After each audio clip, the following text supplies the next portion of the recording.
Maman Doudou. Oh la gueule.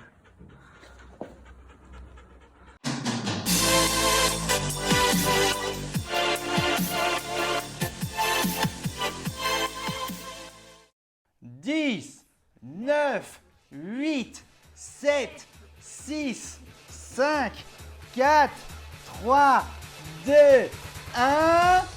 Bonne année 2020! Ouais, de merde! Bonne année 2020 de merde! Oui, monsieur! Oui! Tout le monde sait que cette année 2020, elle pue du cul. Bah oui, forcément. Hein? Sauf que bah, pour la petite Olive, la grosse vache, bah, cette année 2020, elle pue du cul encore plus. Parce que elle en a rien à foutre du coronavirus. Hein? Donc au pire, on pourrait dire, ouais, c'est bon, tranquille, ça va, l'année 2020, ça va bien se passer.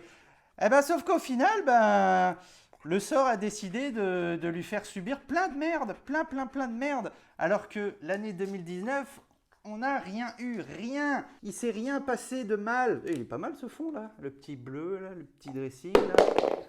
La petite Olive qui jette son os par terre. Parfait! L'année 2019 était nickel. De toute façon, je vous ai fait le point. Olive a 2 ans. Si jamais vous n'avez pas vu la vidéo, je vous la mets en description. Y allez la voir. Elle est plutôt funky. C'était tourné en vacances. L'année dernière, il n'y avait pas de problème. La première année d'Olive, le seul truc chiant, c'était son comportement. Bah maintenant, elle a 2 ans. Son comportement, il est vachement cool. Il est vachement bien. Et bah du coup, le sort a dit... Ton oncle. Eh ben du coup, plein de merde. On enchaîne les merdes, ça fait plaisir. Entre les pillés, l'agression par un gros chien. Eh ben maintenant c'est quoi? C'est une piqûre de guêpe. Formidable, formidable. On est bien. Hein, oui. Maman Doudou. Oh la gueule. Non mais what the fuck quoi.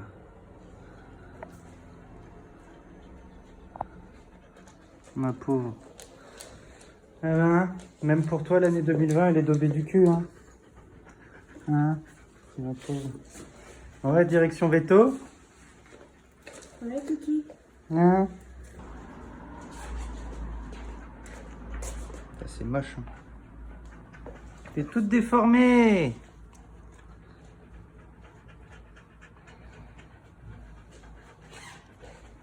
Alors, venez pas me dire en commentaire, ah mais Olive elle enchaîne et tout. Mais c'est un cauchemar. C'est un cauchemar. Olive. Un moment gênant. Moment gênant. Bon, bah on va couper. Hein. C'est bon, c'est fini. Bon. Je vais voir la...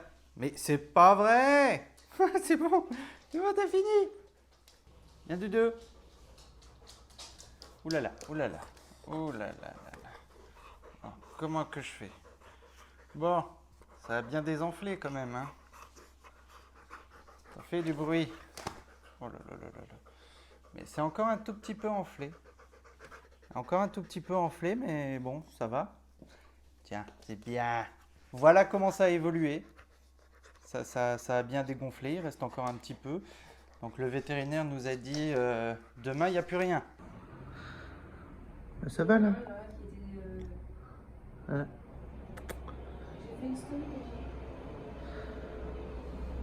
En gros, la guêpe elle est venue là, tranquillement, sur la vitre et tout, mais elle était en hauteur. Puis bah moi je commence à me lever le cul du canapé pour commencer à... Tu respires fort, hein? Oh la vache! Les gens ils vont t'entendre et tout, c'est terrible! Eh, on filme dans les conditions réelles. Et non travailler et simuler. Du coup, je lève mon cul du canapé et tout. Et puis là, bah, comme par hasard, à peine je me lève, la guêpe, elle passe d'en haut à en bas. Et forcément, Olive l'a vue. Donc Olive, comme elle est un peu con, eh ben, elle s'est dit, tiens, allez, on va dire bonjour, c'est sympa.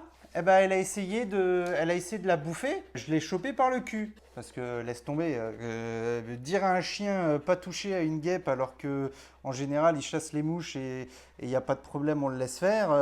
Bon voilà. Hein. Après c'est peut-être une erreur de ma part. Laisser Olive chasser les mouches et gober les mouches, c'est peut-être une erreur de ma part. Peut-être que j'aurais dû lui apprendre à pas toucher aux insectes volants.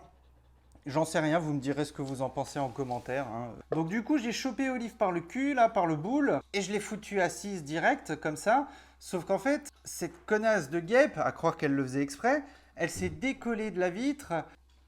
Coucou. Et bah du coup, Olive, elle avait la gueule assez proche de la guêpe pour la bouffer. Donc elle l'a eu dans la bouche, mais vraiment dans la bouche. Sauf qu'elle a dû se faire piquer et la guêpe a eu le temps de... Elle a eu le temps de se barrer, du coup, Olive a rouvert la gueule et la guêpe s'est barrée. Bah, j'ai sorti la guêpe, j'ai regardé, j'ai investigué sa mâchoire, j'ai ouvert sa bouche et tout, et il n'y avait rien. 10 minutes après, Julie l'a sortie, elle est allée faire une balade avec, elle est remontée vers 13h30, et puis bah, à ce moment-là, bah, elle avait la gueule comme ça, là. Comme ça, comme vous avez pu le voir. Petit appel chez le vétérinaire, est-ce que vous pouvez nous prendre? Julie, elle l'a amené chez le vétérinaire, moi je suis retourné bosser. Une petite piqûre de cortisone et puis bah tout de suite, du repos, du dodo. Donc voilà ce qui se passe dans la vie d'un propriétaire de chien. Bon, je vais peut-être quand même vous donner 2-3 petits conseils si jamais ça vous arrive. Déjà, comment on a réagi? Donc comme je vous l'ai dit, j'ai regardé sa gueule. Pourquoi? Parce qu'en fait, ça dépend, la gravité, tout ça, ça dépend d'où est piqué le chien. Donc nous, comme vous avez pu le voir sur les images, c'était vraiment sur la babine, à son côté gauche à elle, ici quoi. Et je pense qu'elle a été piquée à l'intérieur, ici, voilà. En termes de son, ça doit être magique ce que je fais. J'ai regardé s'il y avait quelque chose, une trace de piqûre et le dard. Hein. Faut pas hésiter à regarder s'il y est et le retirer. Ensuite, bah, forcément, ce qu'on a fait, mais bon, nous, c'est arrivé vachement vite, hein, que ça ait gonflé. Hein, il faut surveiller son chien, que tout se passe bien, qu'il n'y ait pas de signe d'allergie. Donc en général, le chien, quand il se fait piquer sur le corps, je ne sais pas si je peux dire ça comme ça, mais on s'en fout. C'est OSEF, il ne se passe rien, ils sont plus résistants, ils ont la peau vachement dure, etc. Sauf que quand ça arrive dans la gueule ou sur le museau, enfin, c'est pas gueulerie. L'allergie suite à une piqûre, les symptômes, c'est pas qu'un gonflement. Hein, je vais vous les donner tout de suite. Et ça peut arriver très vite, hein, faiblesse généralisée, œdème au niveau de la zone d'impact. Donc nous, c'est ce qu'on a eu. Difficultés respiratoires, urticaire, troubles digestifs, diarrhée, nausées, vomissements. Bon, il y a beaucoup de choses. Enfin, nous, on n'a pas cherché à... midi à 14h, hein, on a appelé tout de suite le veto. On nous dit pour soulager votre animal, vous pouvez utiliser du bicarbonate de soude, une cuillère à soupe diluée dans de l'eau que vous tamponnez délicatement. Vous pouvez y appliquer une poche de glace. Bon, nous on est allé direct chez le veto. On a payé 59 balles. Maintenant, est-ce que c'est exactement ce qu'il faut faire? Est-ce qu'on peut l'éviter? J'en sais foutrement rien.